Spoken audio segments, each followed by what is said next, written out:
ያስተዛዝናል። ፍቅር ያለው ሰው ያዝናል። ሰው ሲቸገር ማየት አይፈልግም፣ ይጨነቃል። ካለውም ደግሞ ዝም ብሎ አያልፍም፣ ያካፍላል። አያችሁ፣ ያራራል፣ ሩሩ ያደርጋል። ፍቅር ጨካኝ የምንሆነው ፍቅር ስለሌለ ነው። አያችሁ፣ ባፍ የምናወራው በልብ ቢኖርማ ዓለም ላይ ችግር አይኖርም ነበር። ምስቅልቅሉ ዓለም አይወጣም ነበር። አያችሁ፣ ዓለም ግራ ይጋባም ነበር። 24 ሰዓት ደም ሲፈስ 24 ሰዓት የሰው ልጅ እንደ ተራ ነገር መንገድ ላይ ሲወድቅ ሲገደል ነው የሚውለው። አያችሁ፣ ደግሞ የክፋታችን ጥግ ደግሞ መገዳደላችን ብቻ አይደለም፣ መግደል እንደ ጽድቅ ሆኖ አደባባይ ላይ የሰውን ሬሳ ሰው ወድቆ ወንድሙን እህቱ ወድቃ ፎቶ እያነሳን የምንሳለቅ ብዙ ከንቶች ነን ያለነው። እናት አባት ግን አክብር ብሏል መድኃኔዓለም። እግዚአብሔር ይህን ተናግሯል። ስለዚህ እግዚአብሔርን የሚወድ እናት አባቱን ያከብራል አያከብርም? ሰንበትን ያከብራል አያከብርም? ያከብራል። በፍቅረ እግዚአብሔር የተካተተ በፍቅረ ቢጽ የሚባለው ደግሞ አትግደል ይላል። የምንገለው ወንድማችን ነው። ወንድም ግን እንደ ነፍስ የሚወድ ከሆነ ማን ይገላል? ገዳይ ከየት ይመጣል? አትስረቅ ነው የሚለው። የምንሰርቀው ወንድማችንን ነው። ሌላ ማንን እንሰርቃለን? ወንድማችን የምንወድ ከሆነ ለምን ሰርቀው? ገንዘቡን አትመኝ፣ ሚስቱን አትመኝ ይላል። ንብረቱን ሁሉ አትመኝ ነው የሚለው። የምንወድ ከሆነ አንመኝም፣ ስለማንወድ ግን እንመኛለን። ስለማንወድ ግን እንሰርቃለን፣ እንገላለን። አያችሁ፣ 10 ትእዛዛተ ኦሪት በሁለቱ ሕግ ተካተቱ። ስለዚህ ሕግ ሁሉ ኦሪትም ነቢያትም በዚህ ተፈጽመዋል፣ ተከናውነዋል አለው። ጻድቅ ነህ ማለት ነው አለው። ግን ሳይጸድቅ ይሄድ ያለመታደል ነው።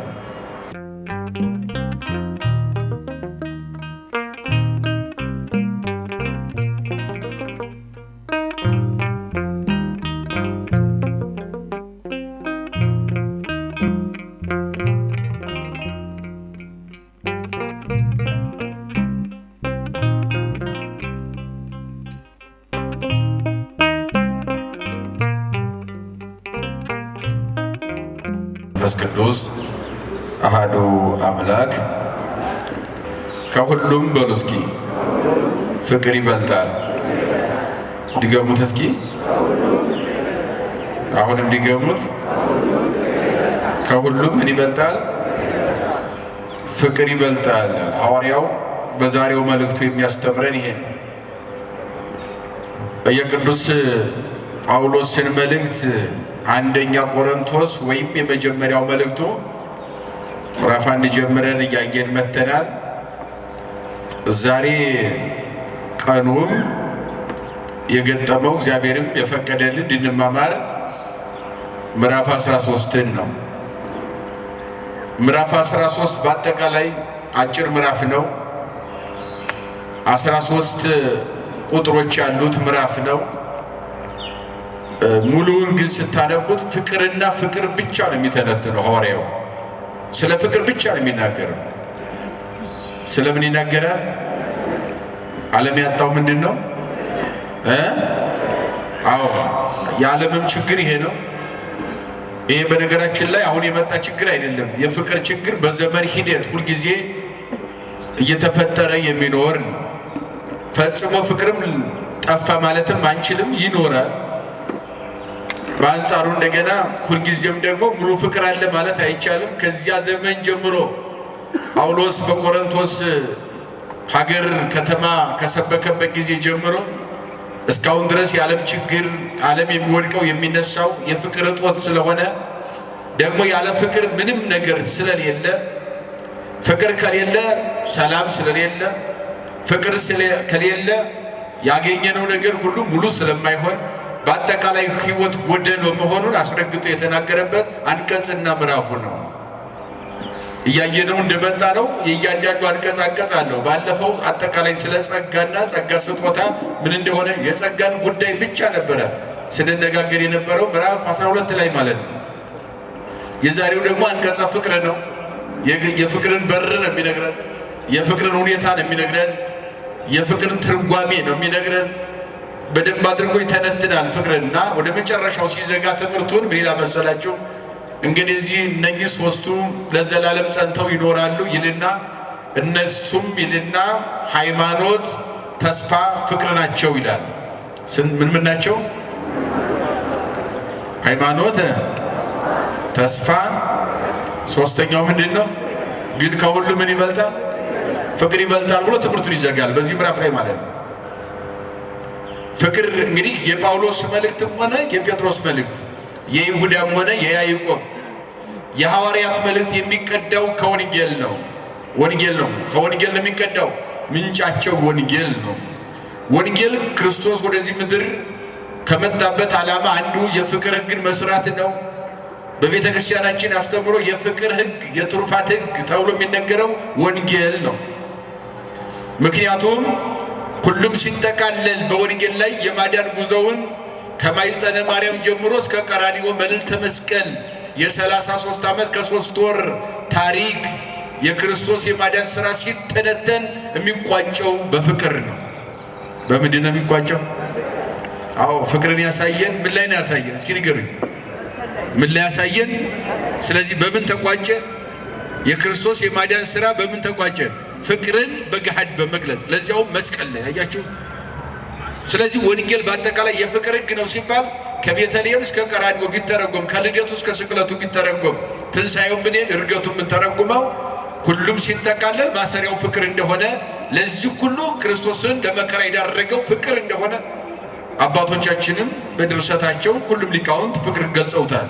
ክርስቶስ የመጣበት ዋና ፍቅር ሳቦ ለወልድ ኃያል እመንበሩ ዋጽኦ እስከ ለሞት ነው። አባ ሕርያቆስም ያለው በቅዳሴው ላይ ኃያል ፍቅር ወልድን ከሰማይ ጎትቶ አወረደው ይላል፣ አመጣው ይላል። ስለዚህ ሐዋርያው ቅዱስ ጳውሎስም ስለ ፍቅር ለነኚህ ለቆሮንቶስ ምእመናን በዚያ ከተማ ለሚኖሩ ምእመናን በተለያየ ፍቅር ማጣት የሚንገላቱ ምእመናን ስለነበሩ እንደው ሀብትም ቢኖራችሁ ፍልስፍናም ቢኖራችሁ እንደው ጥበብን ብታውቁ ብትራቀቁ ምድርን አልፎ ሰማይን ብትተረጉሙ ይናገራል። የመላእክት የሰው አይደለም ቀርቶ የመላእክትን እውቀት ብታውቁ በሰው ቋንቋ አይደለም በመላእክት ቋንቋ ብትሰብኩ ብትራቀቁ አለ። ሁሉም ነገር ፍቅር ከሌለ ከንቱ ነው ብሎ ነው የሚዘጋው። ምንድነው ፍቅር ከሌለ ምንድነው? ዓለም ላይ ያለው ሁሉ ነገር ምንቀናበት ሁሉ ባገኘ ነው ብለን ምንጎመጅበው ሁሉ ብናገኘው ፍቅር ከሌለ ምንድነው እያለ ነው? ከንቱ ነው ብሎ ነው የሚዘጋው ሐዋርያው ማለት ነው። ጌታችን አምላካችን መድኃኒታችን ኢየሱስ ክርስቶስ በዚህ በማቴዎስ ወንጌል ምዕራፍ 22 ቁጥር 26 ጀምሮ ስታነቡ የምታገኙት አጠቃላይ ምዕራፍ 22 የጥያቄና የመልስ ወንጌል ነው። ሰዎች ይጠይቃሉ፣ ምድራውያን እርሱ ይመልሳል። ፈሪሳውያን ይጠይቃሉ፣ ለነሱ መልስ ይሰጣል። ጸሐፍት ይጠይቃሉ፣ ለነሱ መልስ ይሰጣል። ሰዱቃውያን ይጠይቃሉ፣ ለነሱ መልስ ይሰጣል። ረበናት መምህራን ጥያቄ ያቀርባሉ፣ ለነሱ መልስ ይሰጣል። በአጠቃላይ ለዓለም ሁሉ የጠየቀውን ጥያቄ የሰጠበት የጥያቄና የመልስ ምዕራፍ የሚባለው 22 ምዕራፍ ነው ማቴዎስ። ከቁጥር 26 ጀምሮ እስከ መጨረሻው ስትመለከቱ በተለይ በዚህ ምድር ላይ ሲፈትኑት የነበሩ ሁለት ነገዶች አሉ፣ ፈሪሳውያንና ሰዱቃውያን የሚባሉ ማለት ነው። እነኚህ ናቸው ሲፈትኑት የነበረው ክርስቶስን በተለያየ መንገድ ማለት ነው። እና አንዱ ሰው ቀረበና ለፈተና ነው የቀረበው ልጠይቀው ብሎ ከፈሪሳውያን ወገን የሆነ ሕገ ኦሪትን ጠንቅቄ ሙሴን ጋውቃለሁ በቃሌ እናገራታለሁ ሁሉን ጠንቅቄ የማውቅ የምተረጉም ሊቅ ነኝ ብሎ የሚያምን ሰው ወደ ክርስቶስ ቀረበና ጥያቄ ጠየቀው።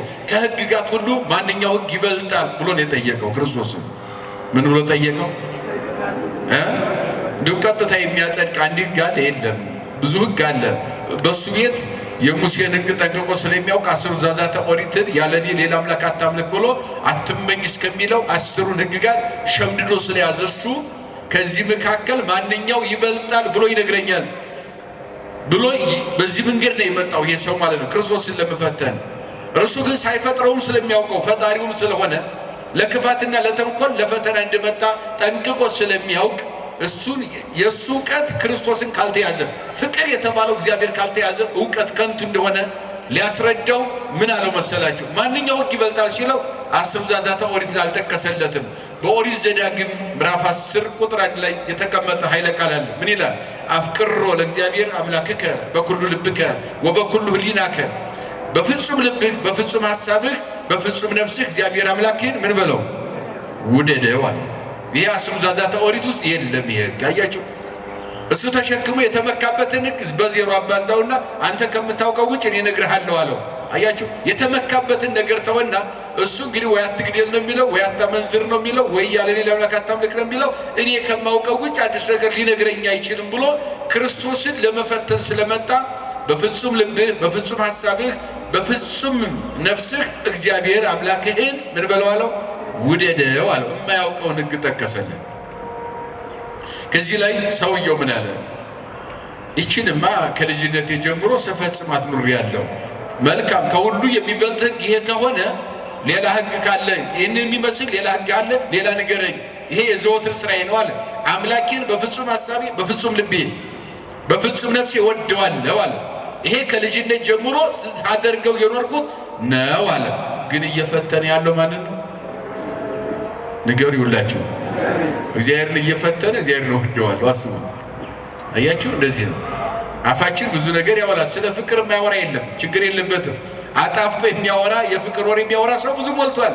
ልብ ላይ ያለው ወይ ሲባል ግን ሁሉም ፈተና ውስጥ ነው ያለው።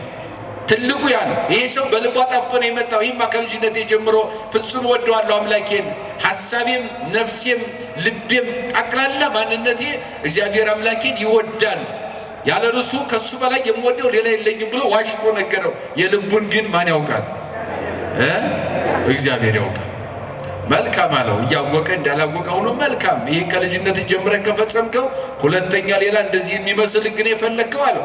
ምክንያቱም አስረግጦ በእሱ አማካኝነት ለዓለም ሁሉ የማይናወጥ ዘላለማዊ ሁለት የፍቅር ሕግ ማስተማር ፈልጓል መድኃኔዓለም። ሁለት ሕጎችን መሰረታዊ የሆኑ ማንም ሰው በሃይማኖት ሲኖር ሊይዝ የሚገባው በትክክል የእግዚአብሔር መሆኑ ማረጋገጫው ሁለት ሕግ እንዳለ ይህንን ሕግ ለዘላለም ሕግ አድርጎ መስራት መድኃኔዓለም ስለፈለገ እንግዲያውስ ይህን ከልጅነት ጀምረህ ያው ባይፈጽመውም ከፈጸምከው አለው። ሌላ ልንገርህ አለውና አፍቅር ቢጸከ ከመ ነፍስከ፣ ጓደኛህን እንደራስህ አድርገህ ምን በላለው? ምን በለው? ውደደው አለ። ሌላውን እንደራስህ አድርገህ ውደድ። ለአንተ ለነፍስህ እንደምትሳሳ ለሌላው ሳሳለህ። ለራስህ የምትፈልገው ብዙ ነገር እንዳለ እንደዚያው ለሌላው ደግሞ የቻልከው ሁሉ አድርግ። ሳትቀንስ ሳትጓጓ ስስት ሳይኖርብህ ራስህን እስከመስጠት ድረስ ማለት ነው። ሌላውን ውደድ አለው። እንደ ራስህ ማለት ያ ራስህን እስከመስጠት ሌላውን መውደድ ነው። ይሄንን ሲለው ይብናል ይችንም ከልጅነት ጀምሮ ስፈጽማ ኑሬያለሁ አለ። ፈጽሟታል። አሁን ብዙዎቻችን አሁን ያው ፍቅር አለ ልንል እንችላለን ብንጠየቅ ማለት ነው። ግን አድርገናል ወይ? ወደ ተግባር ቀይረናል ወይ? የምናወራው ልባችን ላይ አለ ወይ? አፋችን ላይ ያለው ልባችን ላይ አለ ወይ ለሚለው ጥያቄ ነው መልስ የሌለን እንጂ አጣፍተን መናገር መመለስ ችግር የለውም። ምንም አይከብደን ነው። መጽሐፍ መጥቀስም አያስፈልግም። የሚገርም ስለ ፍቅር ለማውራት ችግሩ ግን ልብ ላይ አለ ወይ? ስራ ላይ አውለነዋል ወይ የሚለው ጥያቄ ውስጥ ነን። እውነት አሰብ አዎ ትልቁ ችግር ያለው አሁን ዓለም የሚባለው ለምንድን ነው ታዲያ? በአፍ የምናወራው በልብ ቢኖርማ ዓለም ላይ ችግር አይኖርም ነበር። ምስቅልቅሉ ዓለም አይወጣም ነበር። አያችሁ፣ ዓለም ግራ አይጋባም ነበር። 24 ሰዓት ደም ሲፈስ 24 ሰዓት የሰው ልጅ እንደ ተራ ነገር መንገድ ላይ ሲወድቅ ሲገደል ነው የሚውለው። አያችሁ፣ ደግሞ የክፋታችን ጥግ ደግሞ መገዳደላችን ብቻ አይደለም። መግደል እንደ ጽድቅ ሆኖ አደባባይ ላይ የሰውን ሬሳ ሰው ወድቆ ወንድሙን እህቱ ወድቃ ፎቶ እያነሳን የምንሳለቅ ብዙ ከንቶች ነን ያለነው። በእውነት ከሰው ተራ ወጥተናል ማለት ይቻላል። እንኳን ፍቅር ሊኖረን አይደለም ቀርቶ ጭራሽ የለ ሃይማኖት እንኳን ተስፋ የሚባለው ነገር እንኳን ተሟጧል። ግን ሁሉን የሚያስረው ምን ይባላል? ምን ይባላል? ከሁሉ የሚበልጠው ፍቅር። አያት ፍቅር ቀልድ አይደለም። ቀለል አድርገን እንዳናየው ነው እየነገርኳቸው ያለው። ፍቅር ቢኖረን እንደዚህ አንሆንም ነበር። ፍቅር ቢኖረን ዓለም እንደዚህ አይሆንም ነበር። አገር እንደዚህ አይሆንም ነበር። ህዝብ እንደዚህ አይጎሰቋቆልም ነበር።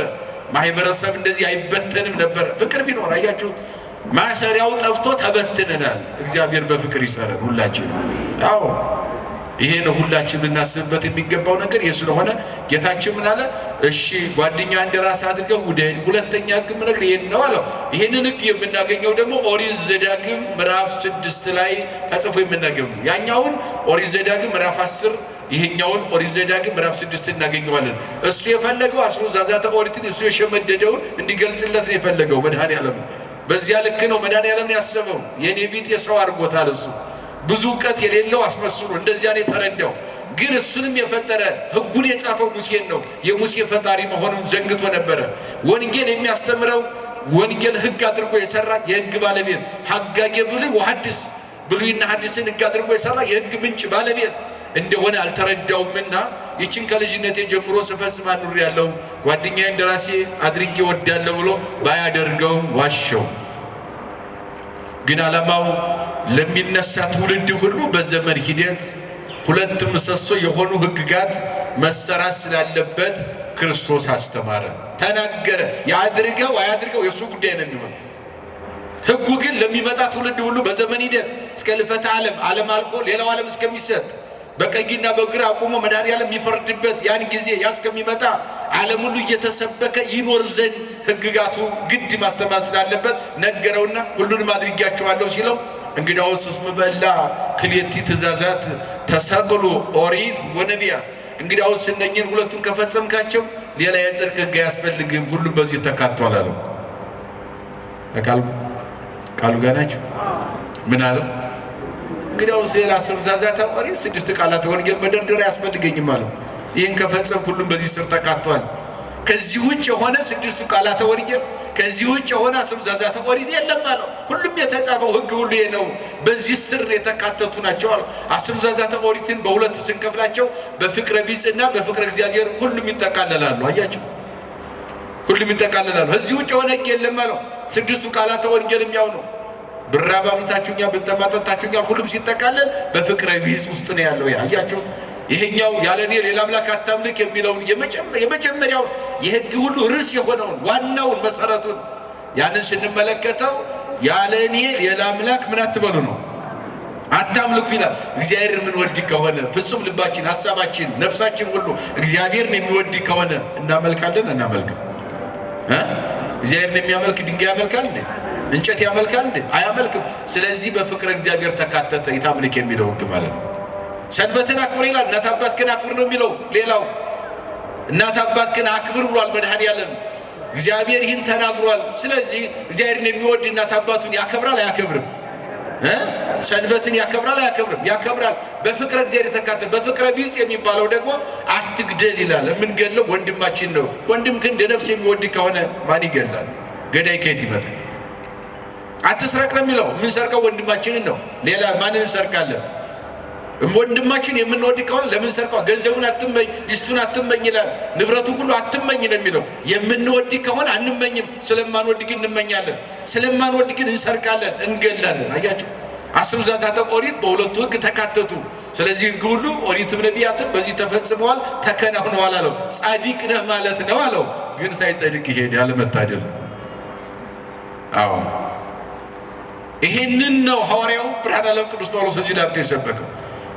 በዚህ ምድር ላይም ስራውን ጨርሶ መድኃኔዓለም ወንጌልን ሰብኮ ሕግ አድርጎ ሰርቶ ከጨረሰ በኋላ በዮሐንስ ወንጌል ምዕራፍ 15 ላይ ስታነቡ ደጋግሙ ያስተማረው ከሁሉ የሚበልጥ ትእዛዝ አዛችኋለሁ ለሐዋርያት ያላቸው። እስኪ በሉ ከሁሉ የሚበልጥ በሉ እስኪ ትእዛዝ ምን እላችኋለሁ? አዛችኋለሁ አላቸው። ምን ይሆን ያ ከሁሉ የሚበልጥ? አያችሁ፣ ከሁሉ የሚበልጥ ትእዛዝ ምንድን ነው? አያችሁ፣ እኔ አብን እንደሚወደው እናንተም እርስ በርሳችሁ ምን በሉ አለ? ተዋደዱ። ከሁሉ የሚበልጥ ትእዛዝ ፍቅር ነው፣ ተዋደዱ። አያችሁ፣ ከሁሉ ይበልጣል ለካ ይሄ። አያችሁ፣ ከሁሉ የሚበልጥ ትእዛዝ አዛችኋለሁ፣ ያም እርስ በርሳችሁ ምን በሉ ተዋደዱ አለ። ይሄ ፍቅረ ቢጽን ነው በደንብ አድርጎ መድኃኔዓለም ያስተማረው ማለት ነው። ያንን ወንጌሉን ነው ሐዋርያው ብርሃነ ዓለም ቅዱስ ጳውሎስ በዚህ በቆሮንቶስ ያሉ ምእመናንን በብሔረ ቆሮንቶስ ያሉ ምእመናን ለእነሱ ያስተማራቸው ነው። በብዙ ነገር የሚንገላቱ ፍቅር ያጡ ምእመናን ነበሩና ተበትኖባቸው ነበር። በፍቅር መሰብሰብ አልቻሉም ነበረ። እርስ በርሳቸው አልተግባቡም ነበረ። ባፋቸው አብረው ቢኖሩም በአካል ቢኖሩም አብረው ባፋቸው ቢነጋገሩም ስለ ፍቅር ልባቸው የሰማይና የምድር ተራርቆ የነበሩ ምእመናንን ባጽናናበትና ባስተማረበት በፍቅር ማሰሪያ ይተሳሰሩ ዘንድ እንዲህ በማለት አስተማረ። ሲጀምር ምን ይላል መሰላችሁ? የሰውን ሁሉ ቋንቋ ባውቅ የመላእክትንም ሁሉ ቋንቋ ባውቅ ነገር ግን ፍቅር ከሌለኝ እንደሚጮህ ናስ ወይም እንደሚመታ ከበሮ መሆን ነው አለ። አያችሁ፣ እንደሚመታ ከበሮ ማለትም ከበሮ እንደው በደንብ አድርጎ የተማረ ሊቅ ካገኘው ከበሮው ከጸናጸሉ ጸናጸሉ ከዜማው ተዋሂዶ ይስባል፣ ይማርካል። ሰማየ ሰማያት መጥቀን ዓለመ መላእክት እንድናይ ያደርጋል፣ ወደ እግዚአብሔር ያቀርባል። አያችሁ፣ ካላወ ዝም ብለን ግን ብንመታው ብንደበድበው ጆሮ ያደነቁራል እንጂ ጥቅም የለውም። አያችሁ፣ እንደሚንሻሻ ምንድነኝ አለ?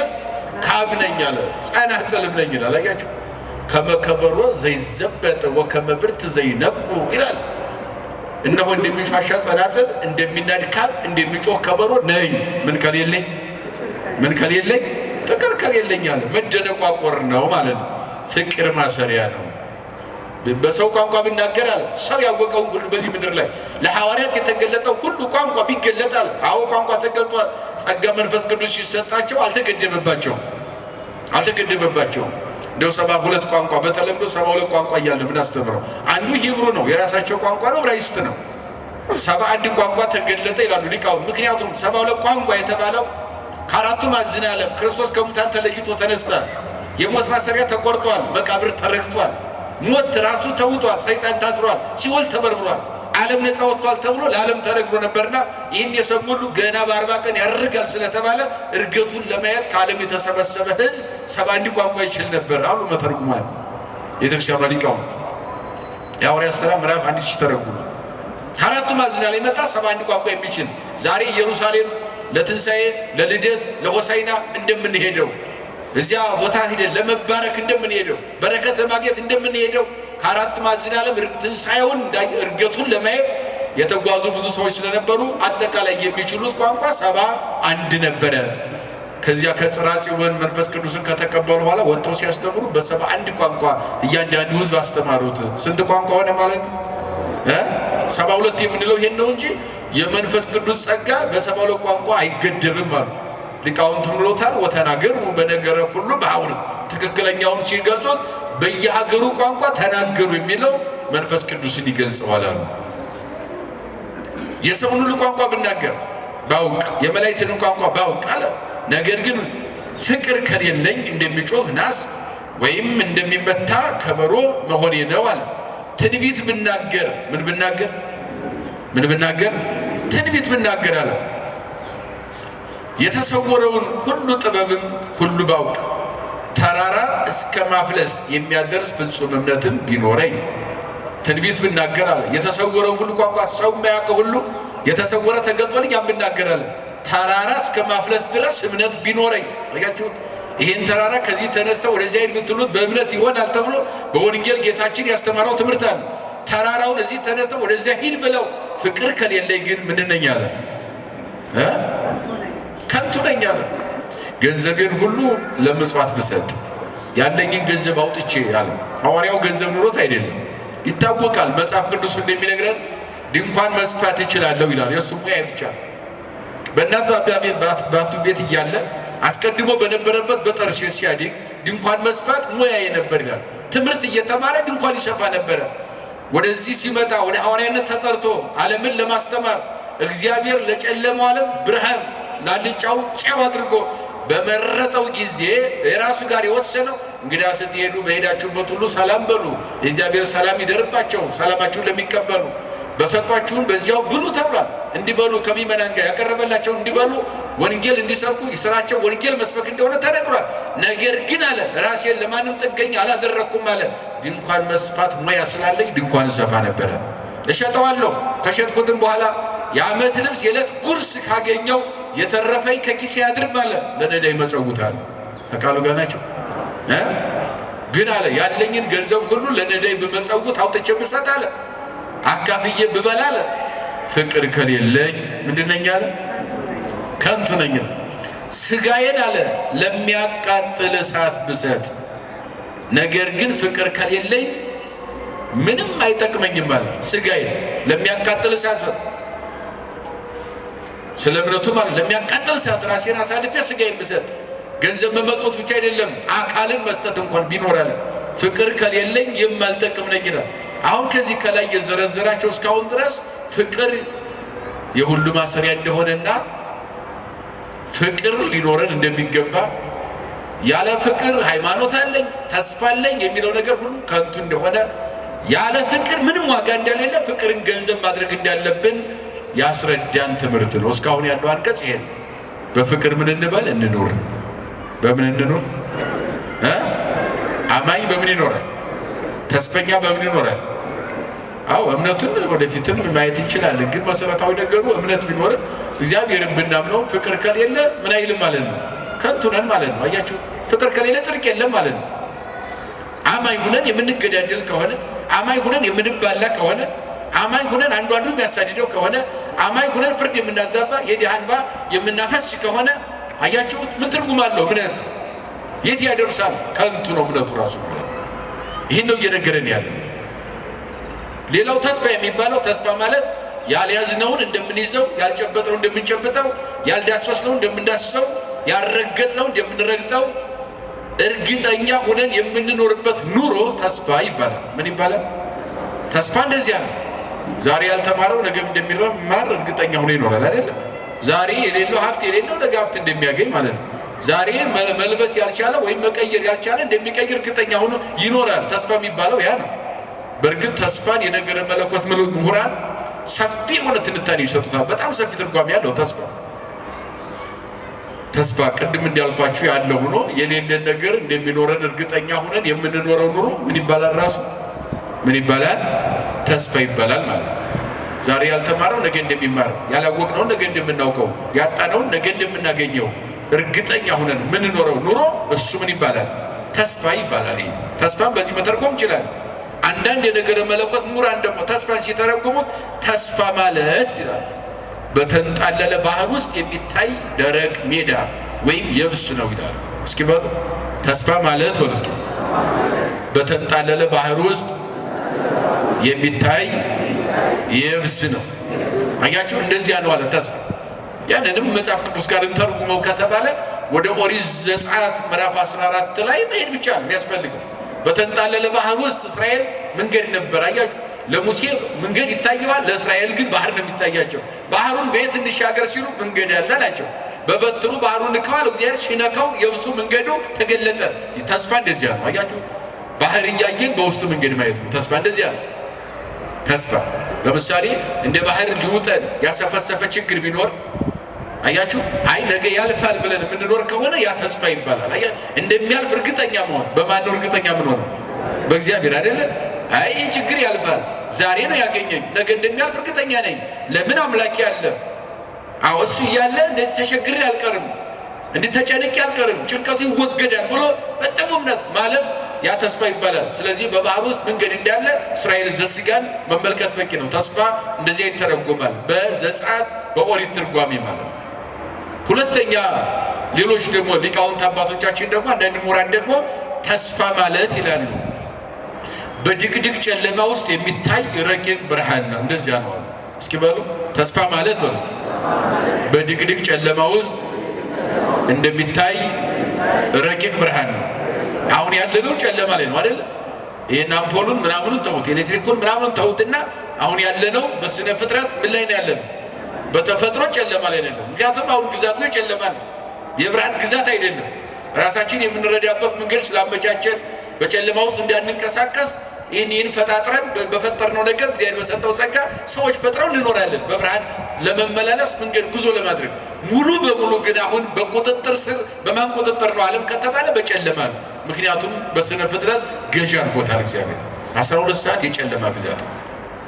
ከዚህ በታች 5 ዓለም አለ። ከ5 ዓለም መጥቶ ይቆጣጠራል። 11 ሰዓት በኋላ ጉዞውን ያደርጋል። 12 ሰዓት መጥቶ ዓለምን ይቆጣጠራል፣ ይገዛል። ከዚህ በላይ ደግሞ ከጠፈር በላይ ሐኖስ የሚባል ባህር አለ። በስነ ፍጥረት ትንታኔ ሲተነተን ሊቃውንት አባቶቻችን ኤጲፋንዮስ ገልጸውታል። አሁን ይሄን ብርሃን ከዚህ ከጠፈር በላይ ሌላ ሐኖስ የሚባል ባህር አለ። በዚያ ባህር ውስጥ ይጎገውታል። መኖሪያው እዚያ ነው ብርሃን። ጠዋት 11 ሰዓት በኋላ ጉዞውን ያደርግና 12 ሰዓት ላይ መጥቶ ጨለማውን አስወግዶ ይቆጣጠራል። ግዛቱ የሱ ነው ማለት ነው። ስነ ፍጥረት እንደዚያ ነው። እዚህ ጨለማ ውስጥ ሆነን ግን ነገን እያየን ነው ማለት ነው። እናያለን አናይም? እርግጠኞች ነን ነገ እንደምናይ? የሚጠራጠር አለ? ያ ምን ይባላል? አይ ሌሊት ላይ ሆነን ቀንን ማየት ምን ይባላል? ተስፋ እንደዚያ ነው ማለት። ሌሊቱ አልፎ ቀኑ እንደሚመጣ ተስፋ እንደዚያ ነው። ሌሊት የሆነብን ጨለማ የሆነብን በህይወታችን ብዙ ነገር ሊኖር ይችላል። ግን ሌሊት አልፎ ጨለማው አልፎ ብርሃኑ እንደሚመጣ እርግጠኛ ሆኖ መኖር ያ ምን ይባላል? ተስፋ ይባላል። አየት ያንን ደግሞ ለማየት ምን ያስፈልጋል? የእምነቱም የተስፋው ማሰሪያው ደግሞ ምን ይባላል? ከሁሉም ግን ምን ይበልጣል? ፍቅር ይበልጣል ነው እያለን ያለው። ተስፋ እንደዚያ ነው። ሃይማኖትም እንደዚያ የተረጎመ እግዚአብሔር አለ ብሎ ማመን ነው። ዓለማት ሳይፈጠሩ አሁንም አለ ወደፊትም ይኖራል ብሎ መኖር። ይህንን ማመን እግዚአብሔር ማመን አንድነት ሶስትነቱ ለዘላለም እንደሚኖር በመንግስቱ ህልፈት ሁላጤ ሽረት እንደሌለበት እርግጠኛ ሆኖ መኖር የእምነት ነው፣ ሃይማኖት ነው። አዎ ተስፋም ደግሞ ይሄንን ያመነው እግዚአብሔር ይህን ዓለም አሳልፎ ሌላ ዓለም እንደሚሰጠን አርቀን የምናስበው ማሰብ ያም ተስፋ ነው። እነኚህ ሁሉ ደግሞ እነኚህ ሁለቱ ነገሮች በእግዚአብሔር ዘንድ የተወደዱ የሚሆኑት ዓላማችን የሚሳካው ምን ሲኖር ነው? ስለምንድን ነው የምንማረው? ስለ ፍቅር ነው ማለት ነው። ስለዚህ ፍቅር ሲኖረን ይህን ሁሉ ነገር እናገኛለን። በማን ዘንድ? በእግዚአብሔር ዘንድ ማለት ነው። ሰው በፍቅር መኖር እንዳለበት፣ ከሌለው ግን እነኚህ ከበሮውን የሚሿሿ ጸናጽል፣ የሚጮህ ከበሮ፣ የሚናድ ካብ ከንቱ እንደሆነ በቃ ነው የሚነግረን ሐዋርያው። ይቀጥልና ሁለተኛው አንቀጽ ፍቅር ያለው ሰውን ደግሞ መገለጫ ይነግረን።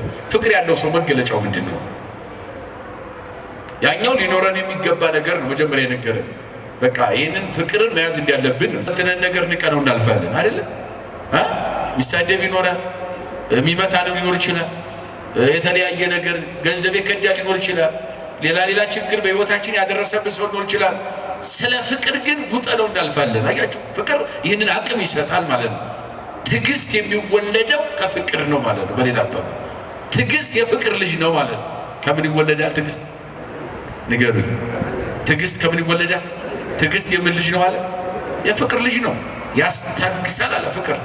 ሌላ ቀጥላ ፍቅር ያስተዛዝናል ይላል። ያራራል ማለት ነው።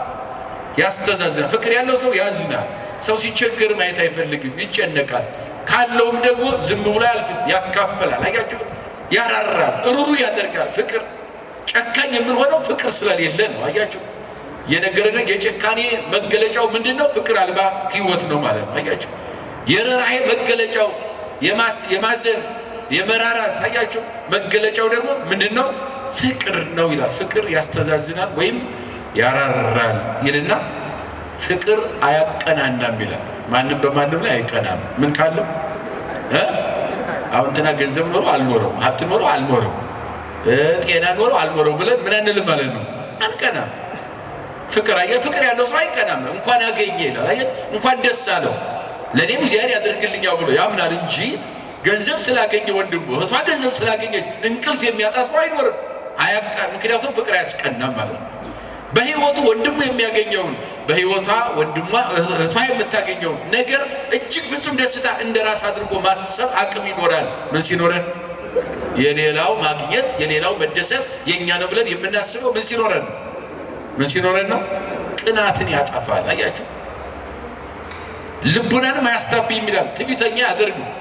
ትዕቢት የኃጢአት ምልክት ነው፣ ወይም የዲያብሎስ መሆንን ነው የሚያሳየው። ምክንያቱም እግዚአብሔር ፍቅር ነው ይላል መጽሐፍ። እግዚአብሔር ምንድን ነው? እግዚአብሔር ምንድን ነው? ፍቅር ነው። ትዕቢት ደግሞ የዲያብሎስ ነው። ፍቅር የእግዚአብሔር፣ ፍቅር የእግዚአብሔር መገለጫ ነው። በአንጻሩ ትዕቢት የዲያብሎስ መገለጫ ነው። በትዕቢቱ ፍጡር ሆኖ ሳለ ፈጣሪ ነኝ ብሎ ወርዷል። እንጦርጦስ በጨለማ ተጠቅልሎ የወደቀው በትዕቢቱ ነው። እንኳን እሱ አዳም ዕፀ በለስ በልቶ የወደቀው በትዕቢት ነው። ፍጡር ሆኖ ሳለ ፈጣሪ ልሁን ብሎ ነው ሁለቱም የወደቁት። ይሄ የትዕቢት መነሻው ምንጩ ሰይጣን ቢሆንም ሰውን በዚህ ወድቆበታል። አያችሁ፣ ትዕቢት የሰይጣን ነው። ፍቅር የማን ነው? አዎ። ስለዚህ አይታበይም። ፍቅር ያለው ሰው ትዕቢተኛ አይሆንም። ብቻዬን ይላኝ አይልም። ለኔ ብቻ ይሙላልኝ ብሎ ስለ ራሱ ብቻ አያስብም። ፍቅረ ቢጽ አለና ለሌላውም እንዲኖር ይፈልጋል። ለኔ ያለህን ለሌላው ስጥ ይላል። አያችሁ፣ እግዚአብሔር እንኳን ሲለምነው ለኔ የሰጠኝ ለሌላው ስጠው። አቤቱ አንተ እጅህ አያልቅብህም፣ ሰፊ ነው፣ ሰጥተህ አያልቅብህም። ከማንም ብድር የማትፈልግ ለሁሉ የምታበድር ቅዳሴያችን በዚህ በወልደ ነጎድጓድ የተባለው ቅዳሴ ላይ ስታስቀድሱ ሰምታችሁ ከሆነ እግዚአብሔር ባለጸግነት ሲገልጸው ባልዘይለቅህጎ ባለጸጋ የሚያበድረው እግዚእ ዘይግዝጎ ጌታ የማይገዛው ከጌቶች ግዛትን የማይሻ ከባለጸጎች ብድርን የማይሻ ንጉሥ ዘይሰይምጎ ነገስታት የማይሾሙት ንጉሥ የማይሾመው ከነገስታትም ከንጉስም ሹመትን የማይሻ እስመ ባይል እግዚአብሔር ያክል ለሁሉ አትረፍርፎ መስጠት የሚችል ብቸኛ ባለጸጋ ይለዋል። ማነው እሱ? ክብርና ምስጋና ለስሙ እግዚአብሔር ማለት ነው። ለሁሉ አትረፍርፎ የሚሰጥ የማያልቅበት ብቸኛው ባለጸጋ። ስለዚህ ፍቅር ያለው ሰው ለእኔ ብቻ አይልም፣ ለራሱ ብቻ አያስብም። ለእኔ እንደሰጠኸኝ ለወንድሜ ስጠው፣ ለእህቴ ስጣት፣ ለአባቴ ለእናቴ ስጥ ብሎ ይጸልያል። ምክንያቱም እግዚአብሔር ሰጥቶ ስለማያልቅበት ምን ስለማይል? አዎ ብቻዬን ይርላይ ይኑረኝ አይልም። ፍቅር ያለው ሰው አይበሳጭም። ነገሮችን ሁሉ ንቆ ማለፍ ይችላል። አቅም አለው። ነገርን አያስብም፣ ክፉ ነገርም አያስብም። ጽድቅን በመስራት ደስ ያሰኘዋል ፍቅር ያለው ሰው። ይሄ የሚተነትነው ምን መስራችሁ? ፍቅር ያለው ሰው መገለጫውን መጽሐፍ ቅዱስን በነገራችን ላይ ራሳችሁ ብታነቡት በግልጽ አስቀምጦታል ሐዋርያው።